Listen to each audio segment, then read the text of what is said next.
Hello అండి, ఎలా ఉన్నారు? అందరూ బాగున్నారా? ఏం స్పెషల్ అని అనుకుంటున్నారు కదా.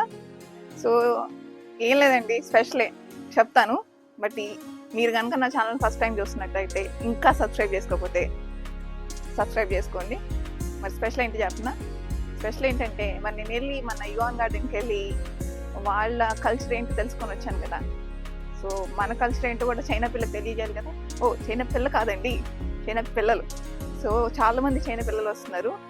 సో మన కట్టు బొట్టు ఏంటో తెలుసుకోవడానికి కాదండి, కట్టుకోవడానికి, చీర కట్టుకొని బొట్టు పెట్టుకోవడానికి. మరి ఎలా చీర కట్టుకుంటారు, ఎలా బొట్టు పెట్టుకుంటారు, దాని విశిష్ట ఏంటో తెలియజేస్తున్నాను. చూద్దామా? అదండి. మరి ఇక చైనీస్ అమ్మాయిలకి మనం వేసుకునే చీరలన్నా కలర్ఫుల్ డ్రెస్సెస్ అన్నా చాలా ఇంట్రెస్ట్ అండి. సో నా ఫ్రెండ్స్ అందరూ, చైనీస్ ఫ్రెండ్స్ అందరూ కూడా ఎప్పుడు అడుగుతూ ఉండేవాళ్ళు, ఆ డ్రెస్సెస్ ఎక్కడి నుంచి కొనుక్కుంటావు, అండ్ ఆ శారీస్ ఎలా కట్టుకుంటారు, అసలు ఎన్ని రకాలు కట్టుకుంటారు, పొట్టు ఎందుకు పెట్టుకుంటారు, ఇవన్నీ ఏంటి, అండ్ మాకు కూడా శారీస్ కట్టడం నేర్పించమని నా ఫ్రెండ్స్ ఎప్పుడు చాలాసార్లు అడుగుతూ ఉంటారు. నా వెస్ట్రన్ ఫ్రెండ్స్కి కూడా నేర్పించాను ఆల్రెడీ. అవి నేను ఎప్పుడు వీడియోలు తీయలేదు, నాకు థాట్ రాలేదు. బట్ వీళ్ళు అడుగుతున్నారు, వీళ్ళకి కూడా కట్టించాలి కదా అని నేను వీడియోస్ చేశాను.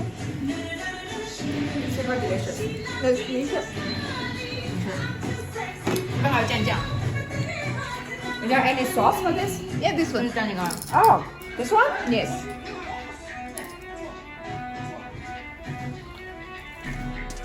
సో ఇదేంటంటే ఈ శారీ అనేది ఆబ్వియస్లీ దాని గురించి చెప్పక్కర్లేదు, మనకు తెలిసిందే అది ఎంత అందమైందో. సో ఎవరు కట్టుకున్నా వాళ్ళకున్న అందాన్ని ఎన్హాన్స్ చేస్తుంది. సో వాళ్ళు కూడా ఆ శారీ కట్టుకొని మనకున్న ఓని పరికి నేను కట్టుకొని అందాన్ని ఎన్హాన్స్ చేసుకోవాలనుకోవడంలో తప్పలేదు. మనం ఎలా అయితే వాళ్ళ జీన్స్, వాళ్ళ టీషర్ట్ అవన్నీ వేసుకొని వాళ్ళ కల్చర్ నేర్చుకున్నామో, మనకి వాళ్ళ కల్చర్ నేర్పించడం నాకు కరెక్ట్ అనిపించింది. సో వాళ్ళని అలా బొట్టు పెట్టి మన చీరలు, లంగావోణీలు వేసి చూడటం చాలా బాగా అనిపించింది. అట్ ది సేమ్ టైం వాళ్ళు కూడా అంత బాగా ఎంజాయ్ చేశారనమాట.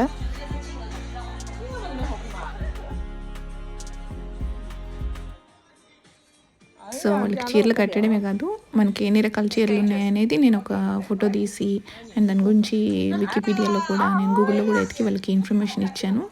వాళ్ళు చూశారు అండ్ వాళ్ళు కట్టుకున్నందుకు వాళ్ళు కూడా చాలా బాగా ఉన్నారు, చాలా అందంగా అనిపించారు. అండ్ మీ ఫీడ్బ్యాక్ కూడా చెప్పండి, వాళ్ళు ఎలా ఉన్నారు ఏంటి అనేది కామెంట్ సెక్షన్లో మర్చిపోవద్దు.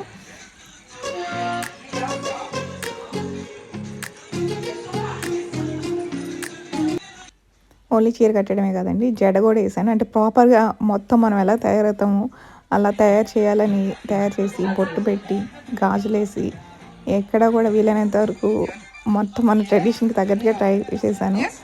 సో వాళ్ళు మొత్తం థరోలీ ఎంజాయ్ చేశారని చెప్పాలి. They were so happy.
Don't forget to subscribe for more Chinese lifestyle videos.